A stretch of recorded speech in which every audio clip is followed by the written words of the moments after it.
Hello everyone, Shrimati मोहरी देवी Tapadia girls college के YouTube channel पे आपका स्वागत है। आज हम केमिस्ट्री क्लास में जो टॉपिक आपके डिस्कस करने वाले हैं वो आपके हैं break down of Laporte selection rule. देखिए इस वीडियो के अंदर जो लोपार्ड सिलेक्शन रूल है उसमें किस तरह से ब्रेक डाउन आया उसकी अपन यहाँ पर डिस्कशन करने वाले हैं।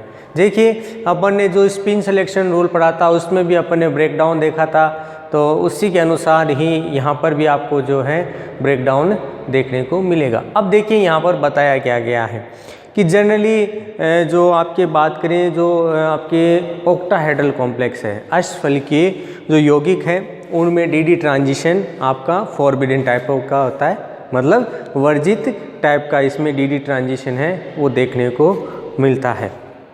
ठीक है, अब ये जो ट्रांजिशन आपका प्रोसेस होता है तो क्या बताया गया है कि इसकी वजह से जो अपन बात कहें कि जो आपका रिलैक्सेशन पीरियड है वो यहाँ पर ज़्यादा हो जाता है।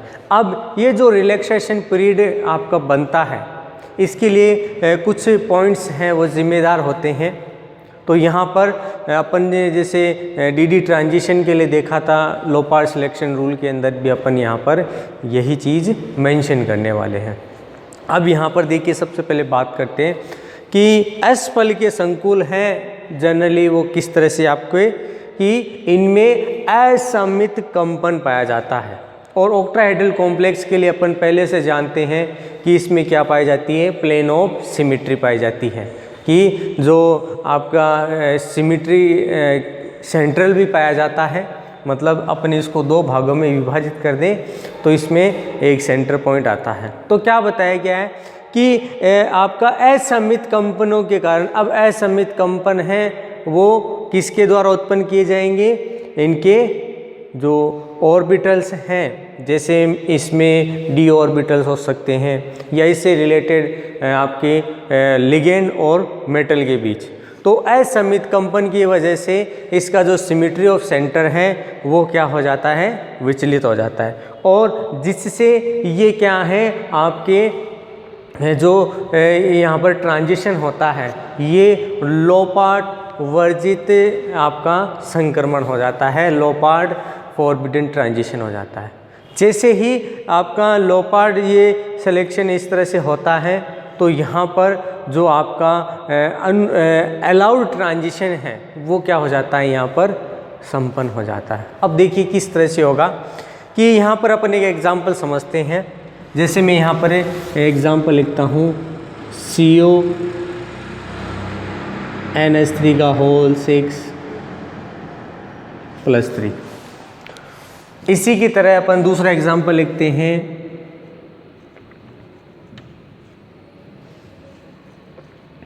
CuH2O का होल 6+2। इन दोनों एग्जाम्पल में अपन देखें तो दोनों के अंदर आपको पहली क्या देखने को मिलेगी,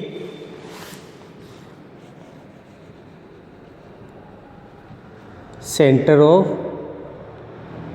सिमिट्री, कि यहाँ पर जो आपके समिति के अंदर है वो आपको यहाँ पर देखने को मिलेगा। साथ में अपन यहाँ कह सकते हैं कि इनमें क्या पाई जाती है, मेटल लिगेंड बॉन्ड पाया जा रहा है। पहली आपके सेंटर ऑफ सिमिट्री, दूसरा मेटल लिगेंड बॉन्ड, कि भाई लिगेंड और ये आपका जो मेटल है इसके बीच में बॉन्ड फॉर्मेशन देखने को मिलता है। लेकिन क्या बताया गया है, इस मेटल टू लिगेंड जो बॉन्ड फॉर्मेशन होता है इसकी वजह से यहाँ पर क्या होता है, वाइब्रेशन स्टार्ट हो जाता है। और वाइब्रेशन भी कैसा,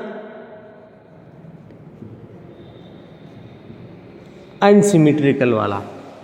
तो अनसिमेट्रिकल इसमें वाइब्रेशन स्टार्ट होता है और वाइब्रेशन के स्टार्ट की वजह से आपका जो सेंटर ऑफ सिमेट्री है ये क्या हो जाता है, ये भी वाइब्रेट हो जाता है या विचलित हो जाता है, या इसमें ब्रेक डाउन स्टार्ट हो जाता है। ठीक है। तो जैसे इसमें आपका ब्रेकडाउन होगा तो आपका जो ये कॉम्प्लेक्स है, ये कॉम्प्लेक्स जनरली जिस तीव्रता का जो स्पेक्ट्रम बनाता है, ये तीव्रता वाला जो स्पेक्ट्रम है वो आपको कम प्राप्त होता है।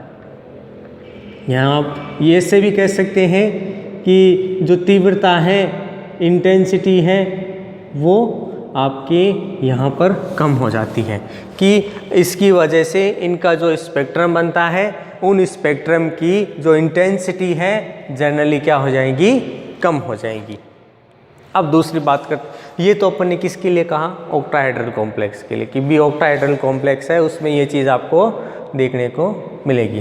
दूसरी बात करते हैं कि अगर यहाँ पर चतुष्फलकीय संकुलों की बात करें टेट्राहेड्रल कॉम्प्लेक्स की, तो यहाँ पर टेट्राहेड्रल कॉम्प्लेक्स के लिए बात करें तो टेट्राहेड्रल के अंदर अपन बात सीधी सीधी एक चीज़ है जो आपको देखने को मिलती है कि इस टेट्राहेड्रल कॉम्प्लेक्स में क्या देखने को नहीं मिलेगी, सेंटर ऑफ सिमेट्री।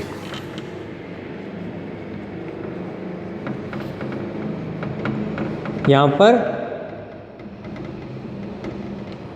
ये आपको नहीं देखने को मिलेगी, जिसकी वजह से अपन इसको अपन है न तो इसको अपन जीरेड कंडीशन कह सकते हैं और न ही इसको एन जीरेड बोल सकते हैं। सबसे पहले कि टेट्राहेड्रल कॉम्प्लेक्स में सेंटर ऑफ सिमेट्री नहीं होती, नहीं होने की वजह से अपन ना तो इसको जीरेड बोल सकते हैं और ना ही एन जीरेड इसको बोल सकते हैं। मतलब दोनों का ही अपन यहाँ पर नामकरण नहीं कर सकते। लेकिन यहाँ पर अपन क्या बता सकते हैं यहाँ पर कि जनरली इसका जो ऑर्बिटल है, इस ऑर्बिटल के अंदर अपन कह सकते हैं कि जिससे अपन ये एक्सप्लेन कर सकते हैं कि यहाँ पर इसकी जो जी सिमेट्री है जैसे अपने डी कक्षकों में पाई जाती है और आपका एन जीरेड कंडीशन जैसे पी ऑर्बिटल्स है, ये दोनों ही क्या हो जाते हैं यहाँ पर एक दूसरे में मिक्सअप हो जाते हैं, एक दूसरे के अंदर जो है वो मिश्रित हो जाते हैं। तो यहाँ पर अपन कह सकते हैं कि ये स्थिति तो नहीं पाई जाती, बट यहाँ पर डी ऑर्बिटल्स और जो पी ऑर्बिटल्स हैं वो एक दूसरे में क्या हो जाते हैं, मिश्रित हो जाते हैं। जैसे मैं यहाँ पर एक एग्जाम्पल लिखता हूँ, एग्जाम्पल आपका MnCl4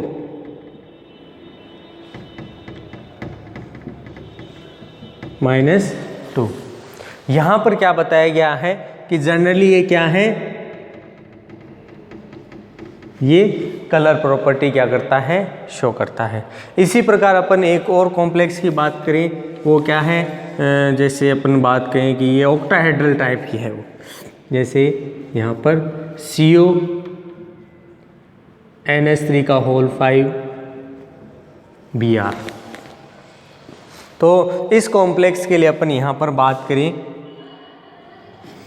तो यहाँ पर क्या बताया गया है कि इन कॉम्प्लेक्स में भी क्या देखने को नहीं मिलता, न तो इसमें सेंटर ऑफ सिमेट्री है और ना ही इसमें सेंटर ऑफ सिमेट्री है। दोनों के अंदर सेंटर ऑफ सिमेट्री नहीं है, जिससे क्या है कि इसके पी और जो डी ऑर्बिटल्स हैं, यानी जनरली अपन मेटल और लिगेंड के लिए ये अपन बता सकते हैं कि इनके अंदर जो इनके ऑर्बिटल्स हैं वो एक दूसरे में क्या हो जाएंगे, मिक्स हो जाएंगे। मतलब डी और जो है आपका एस ये आपस में मिश्रित हो जाए। इस प्रकार से क्या बताया गया है कि इनमें जो इलेक्ट्रॉनिक ट्रांजिशन है वो शुद्ध रूप से डी ट्रांजिशन आपका नहीं रहता, कि जो ट्रांजिशन यहाँ पर हो रहा है कि भी इलेक्ट्रॉन का transition D to D orbital में हो रहा है, ऐसा पॉसिबल नहीं है। मतलब इलेक्ट्रॉन का ट्रांजिशन आपको नहीं मिलेगा। तो ये था आपका इसके लिए ब्रेकडाउन। इसके अलावा और बात करें तो क्या बताया गया है कि मान लो कोई बहुपरमाणुक अणु है, उस बहुपरमाणुक अणु के लिए क्या बताया गया है कि जब इलेक्ट्रॉनिक ट्रांजिशन उसमें प्रोसेस किया जाता है, कि जब इलेक्ट्रॉन ट्रांजिशन उसमें करवाया जाता है तो उसमें एक तो मेन उसकी सिमेट्री है। अगर वो अनसिमेट्रिकल टाइप है, या किसी क्रिस्टल में संकुलित है। जैसे अपन सॉलिड स्टेट वाले में जो क्रिस्टल्स पढ़ते हैं उसके लिए बात करें तो यहाँ पर क्या बताया गया है कि ये डिपेंड करता है कि आपकी संकुल का वातावरण किस तरह से है और उसमें किस तरह से उसमें डिस्टॉर्शन आया है, उस पर डिपेंड करता है कि आपका जो रिलैक्सेशन है वो इसमें बनाया गया हो। देखिए इसको किस तरह समझ सकते हैं कि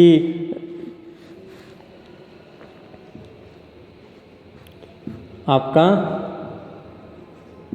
पॉलीमोलिक्यूल है और पॉलीमोलिक्यूल के अंदर भी अपन किसके लिए बात कर रहे हैं,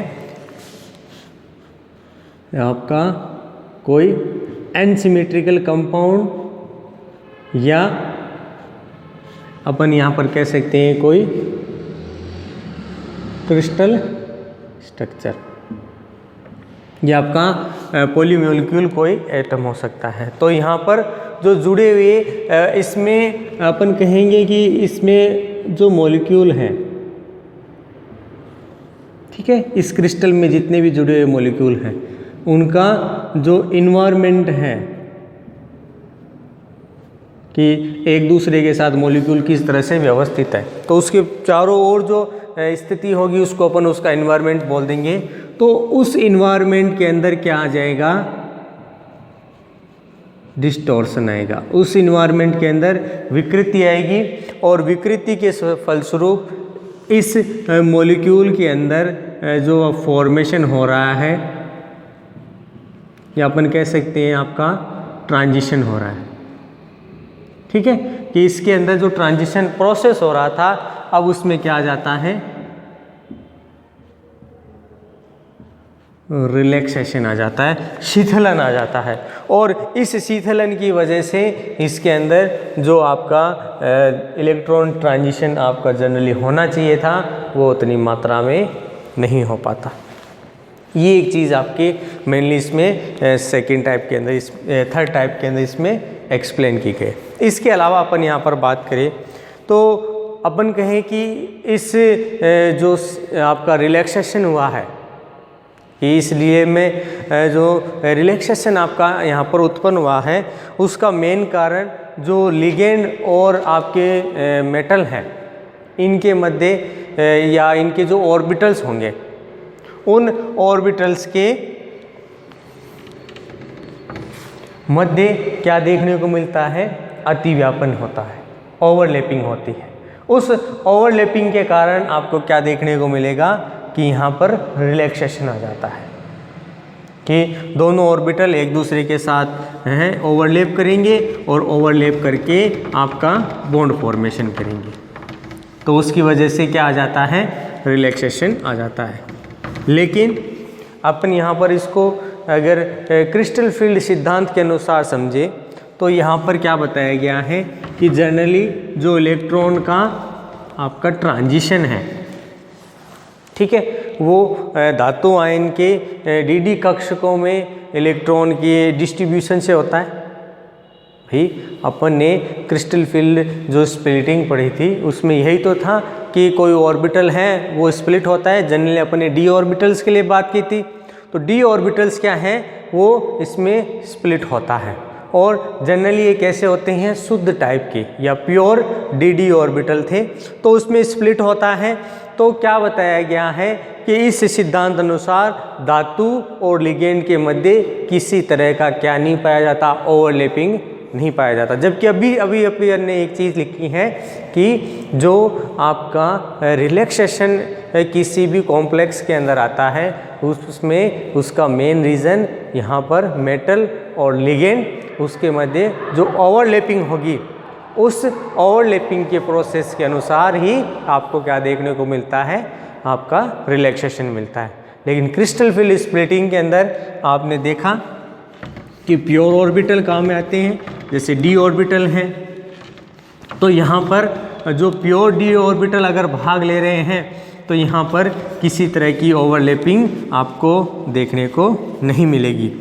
लेकिन इसी के साथ क्या बताया गया है कि अगर अपन यहाँ पर बात करें कि क्रिस्टल फील्ड सिद्धांत अगर यही एक्सप्लेनेशन अगर सही है तो आपका एक एग्जाम्पल है यहाँ पर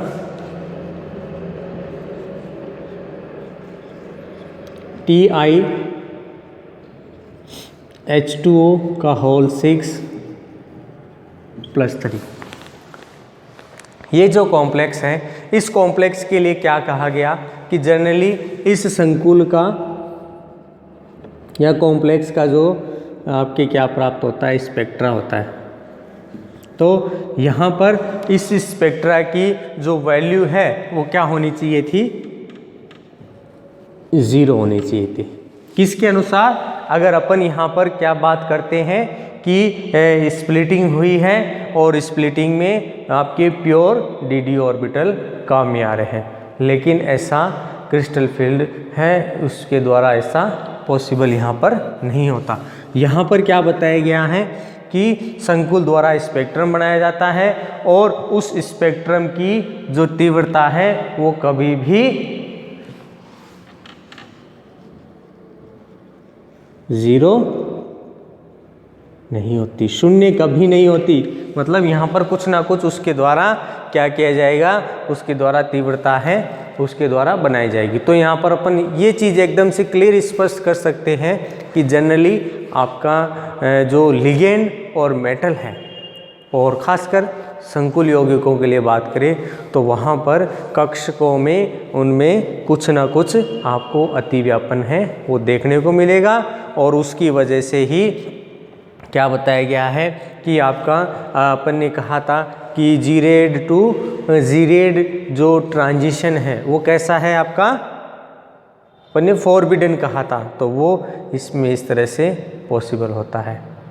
तो यहाँ पर अपन कह सकते हैं कि यहाँ पर जीरे टू जीरे इलेक्ट्रॉनिक ट्रांजिशन नहीं होता। तो ये जनरली आपके एक्सप्लेनेशन था लो पार्ट सिलेक्शन रूल से रिलेटेड। अब देखिए यहाँ पर अपन एक सारणी बनाते हैं। इस सारणी के अनुसार अपन यहाँ पर एक्सप्लेनेशन करेंगे कि किस तरह से आपके जो ऑर्बिटल्स हैं उसमें आपके अलाउड टाइप के कौन से बनेंगे, कौन से नॉट अलाउड है, और साथ में अपन यहाँ पर देखेंगे कि इनका जो मोलर एब्जॉर्प्शन जो आपका प्राप्त होता है या मोलर अवशोषण गुणांक जो प्राप्त होता है उसकी वैल्यू है। जैसे जैसे आपके यहाँ पर अपन बात करें अगर अलाउड ट्रांजिशन होता है, ठीक है, तो अनुमत जो ट्रांजिशन होगा उसके लिए तो वैल्यू है वो सबसे ज़्यादा आएगी, और जो आपके अनअलाउड होगा मतलब फॉरबिडन टाइप का होगा तो वहाँ पर जो ट्रांजिशन वैल्यू है वो कम होगी।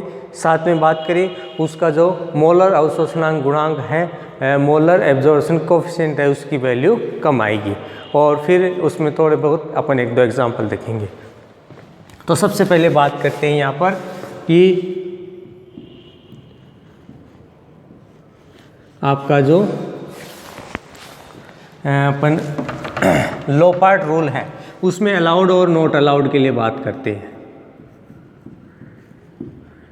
ये आपका लो पार्ट है, ये आपका स्पिन सिलेक्शन रूल है। और फिर बात करते हैं अपने इसके लिए जो इसका अपन बात कर सकते हैं कि इसके लिए स्पेक्ट्रम का type of spectra, V spectra यहाँ पर किस तरह से बनाया जा रहा है। नेक्स्ट यहाँ पर बात करें मोलर एब्जॉर्प्शन कोफिशिएंट, और यहाँ पर आपके इससे रिलेटेड एग्जाम्पल कि देखिए अगर ये और ये अगर अलाउड है, ठीक है, तो इसकी वैल्यू बहुत ज़्यादा आएगी। फिर अपन एग्जाम्पल देखेंगे। दूसरी बात करें, अगर ये क्या कर रहा है आपका आंशिक रूप से अलाउड करता है और ये भी अलाउड करता है, तो यहाँ पर ट्रांजिशन है वो उसकी तुलना में आपका जो वैल्यू है वो बहुत कम हो जाता है। अब देखिए किस तरह से। सबसे पहले बात करते हैं जो अलाउड वैल्यू है, मैं किसके लिए यहाँ किसके लिए अलाउड कर रहा हूँ,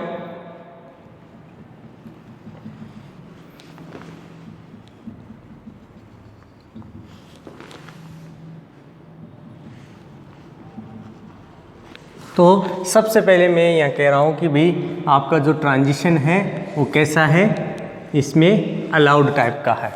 तो अगर लो पार्ट अलाउड है तो स्पिन अलाउड भी अपन यहाँ कर देंगे। ठीक है, अब यहाँ पर बात करते हैं कि ऐसा कौन सा स्पेक्ट्रा है जो इन दोनों के लिए ही अलाउड है। तो यहाँ पर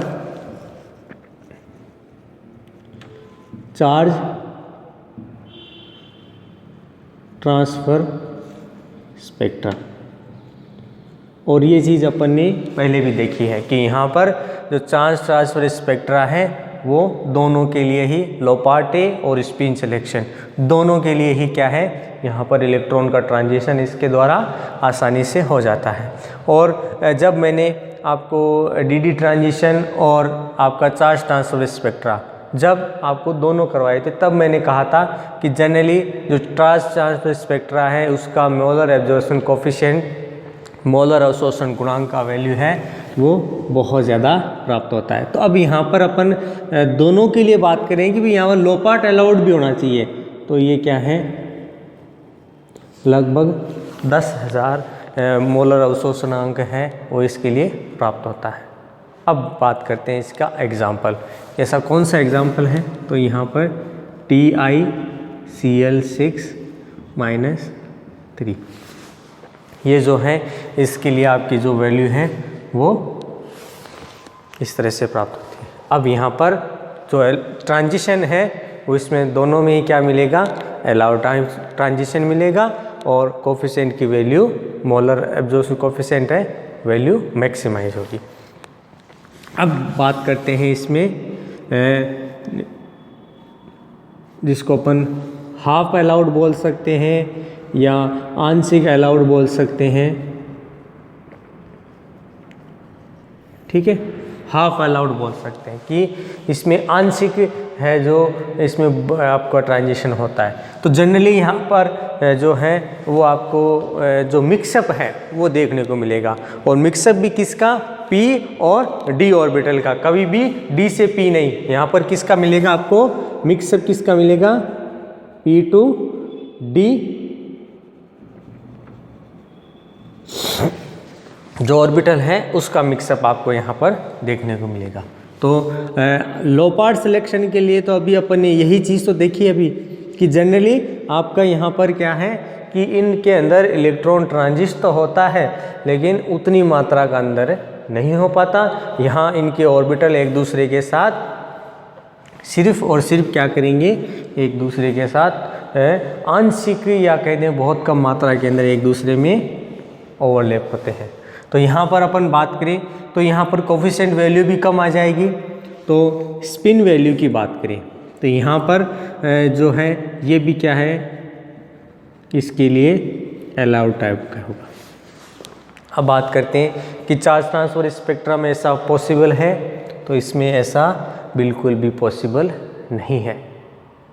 तो यहाँ पर देखिए किस तरह से होगा कि अगर पूरा अगर ओवरलैप हो रहा है तब तो चार्ज ट्रांसफर स्पेक्ट्रा होगा, अगर उसमें पूरा नहीं है तो वो क्या देखने को नहीं मिलेगा, चार्ज ट्रांसफर स्पेक्ट्रा। तो यहाँ पर जनरली जो देखने को मिलता है कैसा होता है, डी ट्रांजिशन वाला।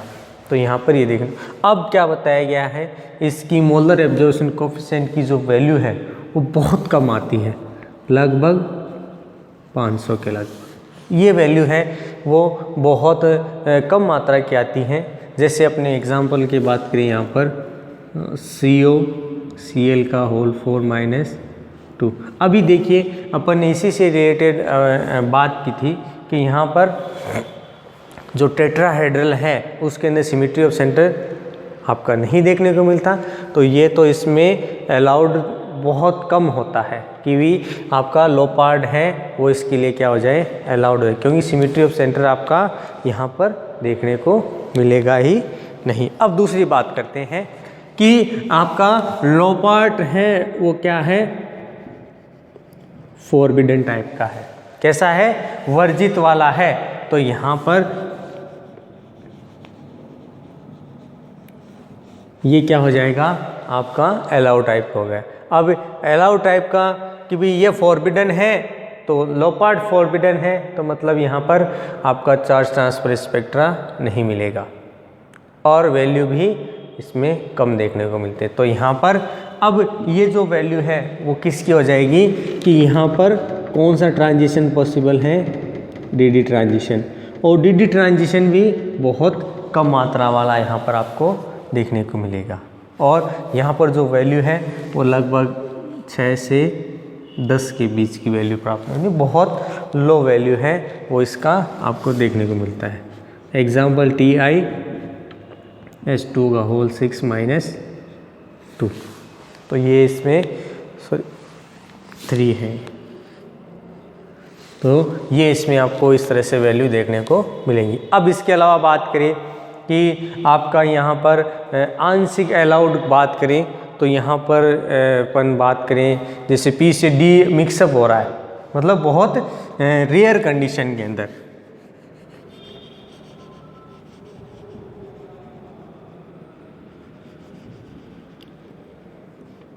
कि हाफ अलाउड तो है लेकिन P और D के कुछ ही ऑर्बिटल्स के अंदर कि भी यहाँ पर जो है इस तरह से होगा। तो क्या बताया गया है? आपका जो स्पिन है वो इसके लिए क्या हो जाएगा? फॉरबिडन हो जाएगा। अब फॉरबिडन कब होगा? जब यहाँ पर क्या हो जाए? ओवरलैपिंग थोड़ी मात्रा के अंदर स्टार्ट हो। तो यहाँ पर अगर ओवरलैपिंग होगी तभी यहाँ पर मिक्सअप होगा कि यहाँ के इलेक्ट्रॉन इसमें ट्रांजिस्ट होंगे और एक दूसरे के साथ ओवरलैप करेंगे। तो इसके द्वारा जो है वो कैसा बनाया जाता है? आपका फॉरबिडन टाइप का ट्रांजिशन होगा। तो यहाँ पर क्या बताया गया है कि यहाँ पर भी आपका कौन सा ट्रांजिशन देखने को मिलेगा? डीडी ट्रांजिशन आपका पॉसिबल होगा। और इसके लिए जो वैल्यू है वो इस तरह से रहा, मतलब फॉरबिडन तो है स्पिन वाला लेकिन थोड़ा सा इसमें हाफ अलाउड कह सकते, बहुत कम मात्रा के अंदर, जिसे अपन ने अभी बात की थी MnO4 -2। इसमें अपन ने बात Br4 है, सॉरी यहाँ पर क्या है आपका MnBr4 -2। तो इसमें बात करें तो इसके लिए भी जो अपन ने थोड़ी देर पहले किसके लिए देखा था, इसमें और इसमें ज़्यादा कुछ खास अंतर नहीं है। बस यहाँ पर जो मोलर एब्जॉर्प्शन कोफिशिएंट आ रहा है उसकी वैल्यू कंपेरेटिवली बहुत कम देखने को मिलती है। बाकी यहाँ पर भी आपको मिक्सअप देखने को मिलेगा। अब बात करते हैं कि अगर कोई कॉम्प्लेक्स है उसमें लोपार्ड फॉरबिडन भी है, स्पिन सिलेक्शन रूल जो है वो भी फॉरबिडन है, तब कौन सा ट्रांजिशन होगा? तो उसके लिए भी जो स्पेक्ट्रा है वो डीडी ट्रांजिशन वाला ही आपका बनाया जाता है। फॉरबिडन, ये भी आपका फॉरबिडन, मतलब दोनों वर्जित हैं, ये भी वर्जित है और ये भी, तब भी क्या देखने को मिलेगा? आपका डीडी ट्रांजिशन यहाँ पर संपन्न होगा। लेकिन जो वैल्यू है वो बहुत कम हो जाती है। मतलब अगर मोलर एब्जॉर्प्शन कोफिशिएंट वैल्यू अगर बहुत ज़्यादा किसी के लिए मैक्सिमम आ रही है, मतलब आपके इस वैल्यू से भी ज़्यादा है, तो सब तो ट्रांजिशन स्पेक्ट्रा होगा। बाकी इस वैल्यू से नीचे वाली वैल्यू है उसमें जितने भी ट्रांजिशन होंगे सारे डीडी ट्रांजिशन ही वो आपको देखने को मिलेंगे। और ये आपका एग्जाम्पल इसमें MnS2 ये जो वैल्यू है ये आपको इसमें देखने को। तो डियर स्टूडेंट, ये था आपके breakdown of Laporte selection rule. तो यहाँ पर मेनली आपको यही ध्यान रखना है कि किसी भी कॉम्प्लेक्स में अगर रिलैक्सेशन आ रहा है तो उस रिलैक्सेशन का मेन रीज़न आपके मेटल और लिगेंड के बीच में ओवरलैपिंग होगी। उस ओवरलैपिंग के कारण ही आपको ये चीज़ देखने को मिलती है। और साथ में यहाँ पर कुछ चीज़ें और भी डिस्कस कर सकते हैं, लेकिन उनकी यहाँ पर है वो ज़्यादा कंडीशन देखने को मिली, क्योंकि ज़्यादातर डी ट्रांजिशन के अंदर ही जो वैल्यूज़ हैं वो पॉसिबिलिटी हैं वो वहाँ पर देखने को मिलती है।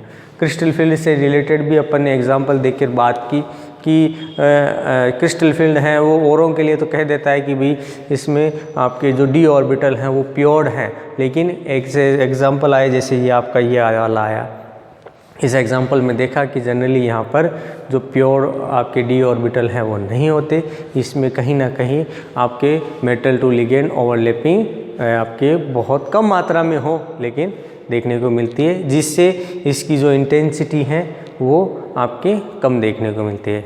तो dear student, I hope you आपको वीडियो पसंद आएगा। वीडियो को लाइक करें, शेयर करें और इससे रिलेटेड जो नोट्स है वो बनाते रहें। और इस वीडियो देखने के लिए धन्यवाद।